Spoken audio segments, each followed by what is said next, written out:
Hello and welcome back to my YouTube channel. This Sunday series I started is on study in Germany. Basically, I'm going to be talking about everything you need to study in Germany as an international student.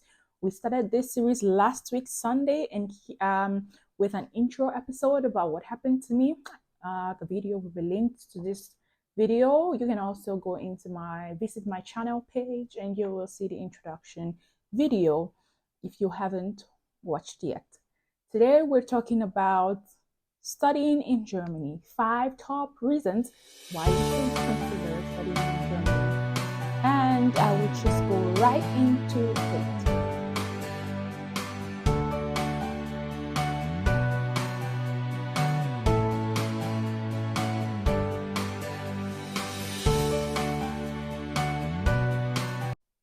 First things first, money, money, money. Costs. How much does it cost to study in Germany? If we're talking of after you get admission, how much do you need to pay? How much do you need? Now, here is the sweet part of it. In Germany, tuition is free. Tuition is free. In all public universities in Germany, of course, we've got public, we've got private universities, we've got specialized universities. But the one that is most popular, of course, if you're like me, who is independent financially and does not rely on money from somewhere, then public universities, of course, they're very prestigious and reputable all over the world.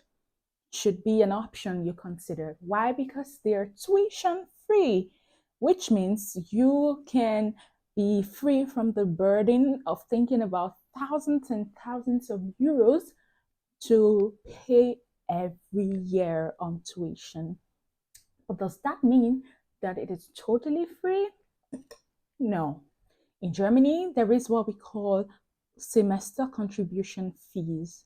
So basically, every 6 months, because it's calculated every 6 months, like one semester is assumed to be 6 months. Of course, it's not 6 months of study, but technically the year is divided into two, the summer and the winter semester.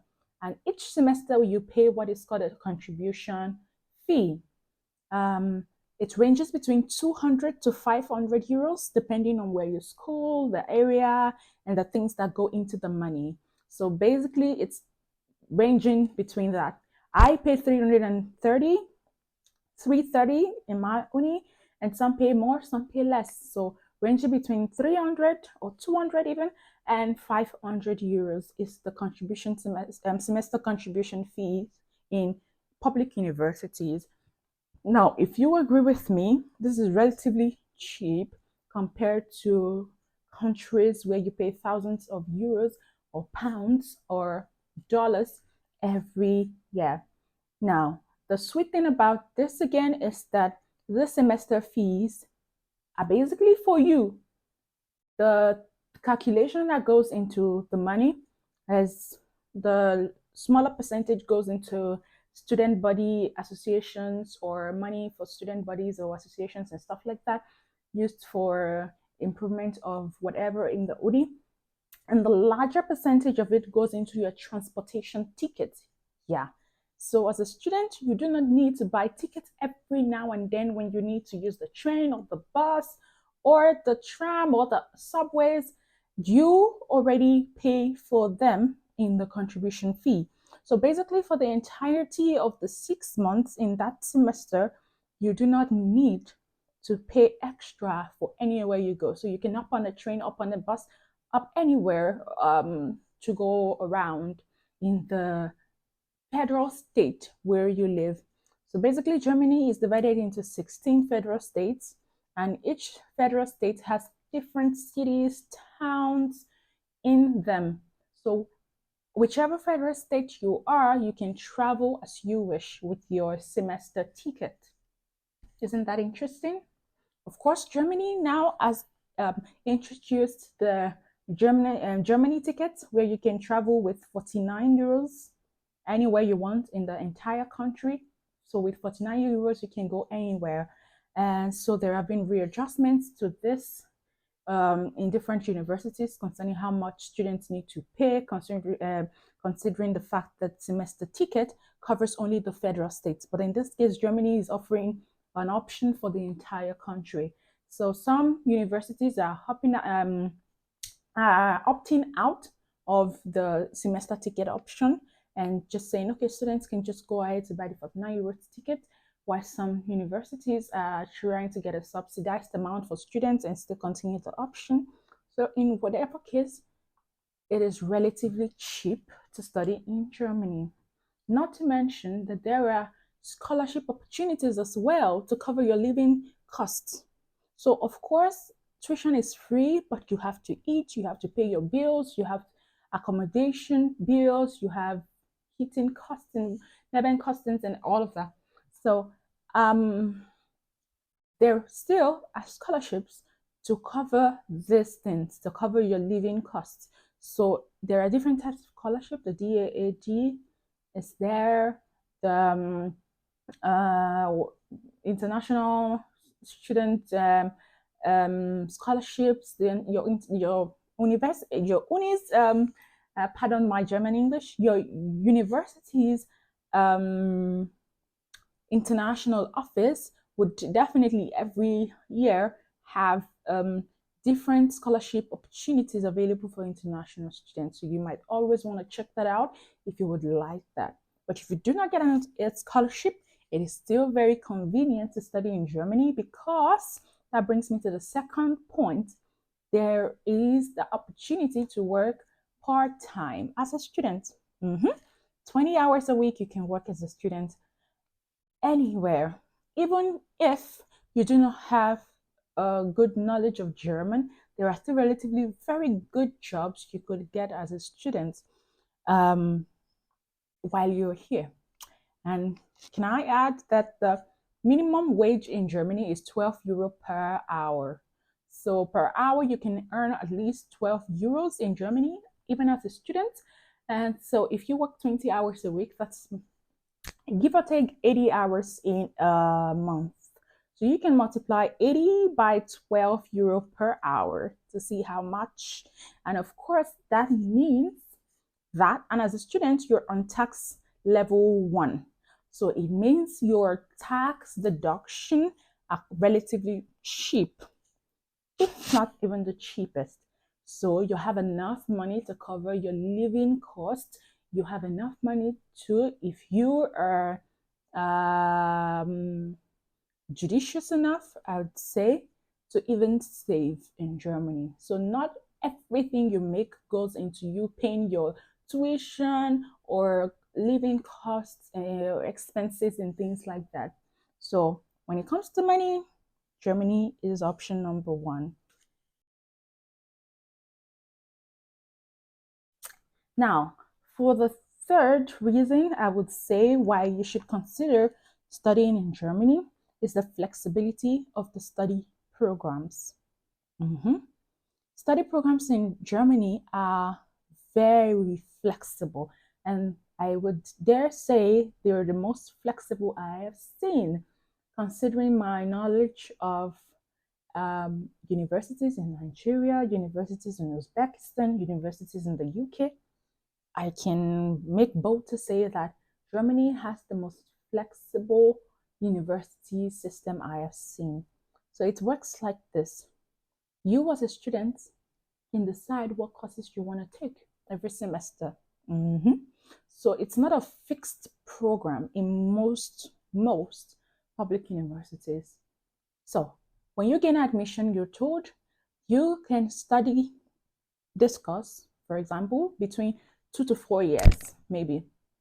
That's what they tell you. They don't fix it. So it doesn't mean that if Mr. A and Mrs. B gain admission at the same time, that they graduate at the same time. No, there is no graduation set in Germany. It's an individual based like an individual based system where you're going to university as an individual. You determine your pace that you want to study, and you graduate when you want to. So if you decide you want to use 2 years for this program, fine. If you decide you want to use 4 years, fine. It's your choice as a student, which means it gives you the opportunity to relax, to breathe. You can work and take on courses that you can afford to take that semester that would not put too much pressure on you. So, for example, if you say this semester I want to work more, or I have some issues I would like to personally look out for more, so I just want to take one course this semester, two courses this semester.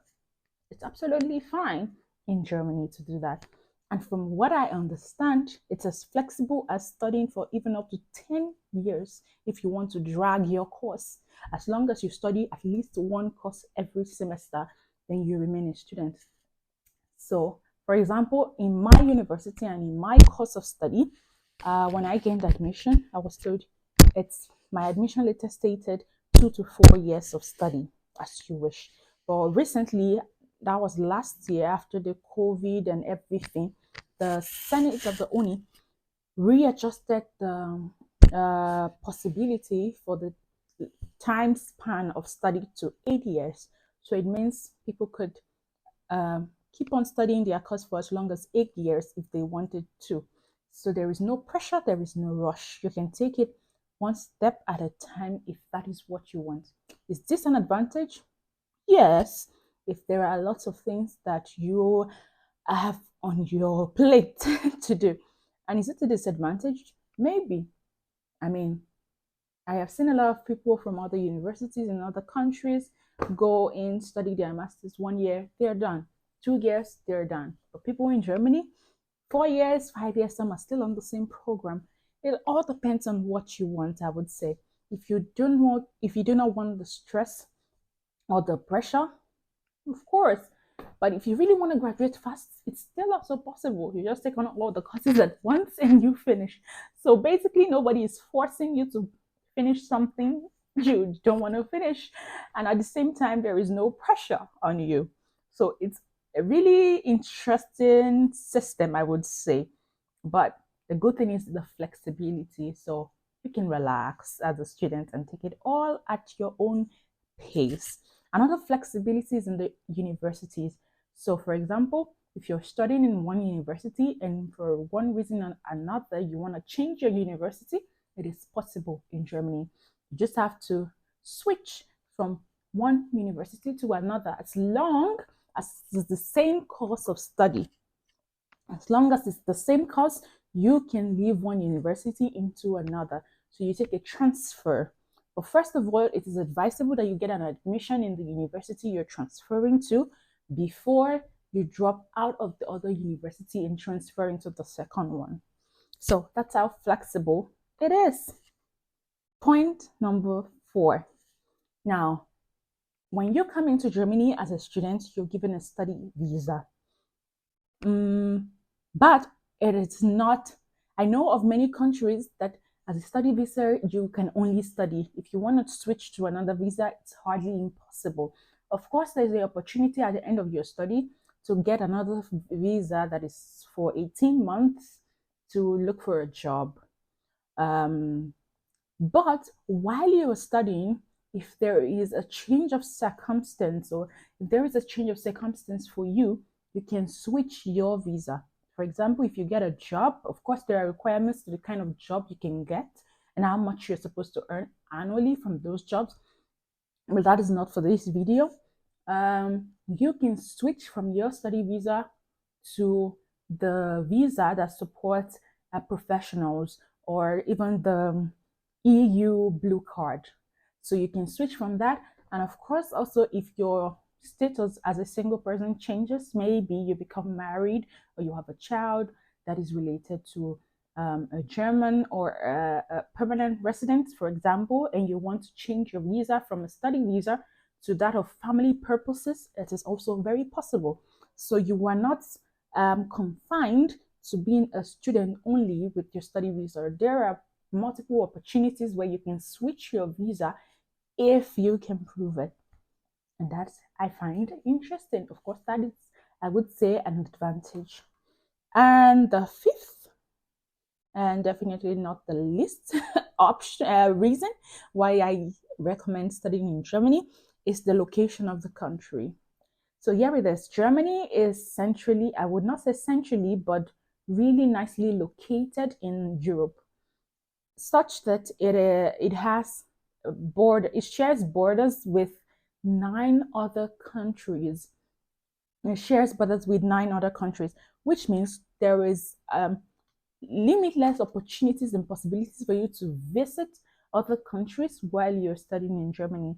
So if you like to travel, if you like adventure, if you like to see other places while you're in Germany, as a student with a student residence card, you can freely move within the Schengen area. So you have access to about 26 countries as well. You can easily go there for a month, weeks, if you like, for stays, holidays, you name it, vacation.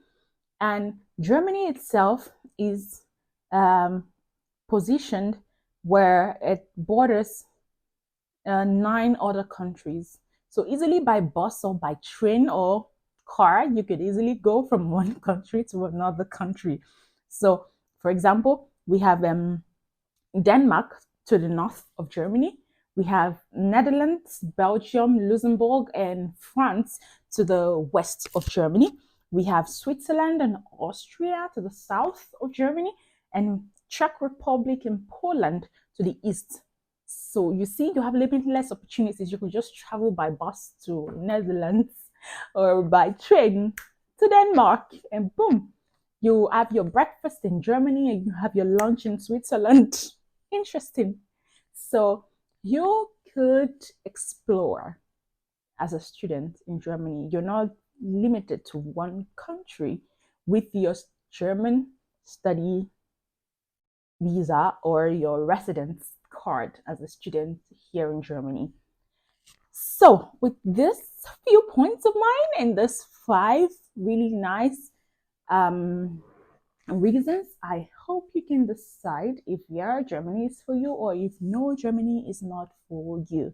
But in all, I think I hope I have been able to